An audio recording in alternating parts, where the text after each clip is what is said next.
আমি এখানে বেসন ব্যবহার করছি আর চালের গুঁড়ি দিছি। আপনারা চাইলে ময়দা দিয়েও করতে পারেন, বেসন ময়দা বা শুধু আটা দিয়েও করা যায় অবশ্য। তারপরে এখানে মরিচের গুঁড়ি দিলাম, হলুদের গুঁড়া, তারপরে জিরার গুঁড়া, ধনিয়ার গুঁড়া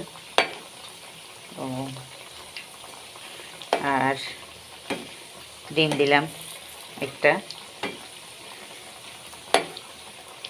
এগুলো দিয়ে ভালো করে মাখিয়ে পেঁয়াজুর মতো করে নিলাম। ফুলকপির পেঁয়াজও বলতে পারেন, যে যেটা বলে আর কি।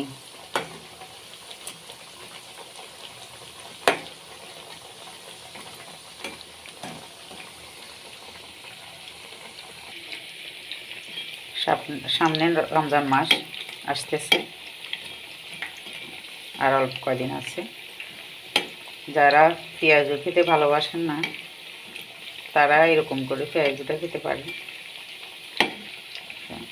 ভালো লাগবে। আপনারা বাসায় ট্রাই করে দেখতে পারেন অবশ্য।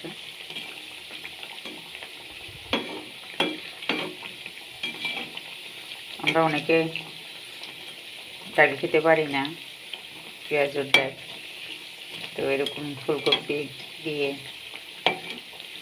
পেঁয়াজু বানানো যায় অবশ্য।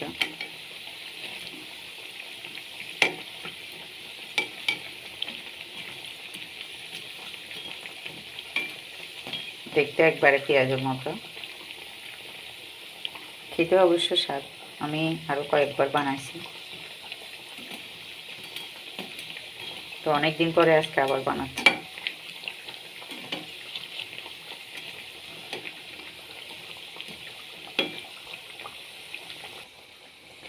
চুলার আগুনটা লো হিটে রাখতে হবে, একেবারে বাড়াই দেওয়া যাবে না, তাহলে পুড়ে যাবে, ভিতরে কাঁচা থেকে যাবে, হবে না।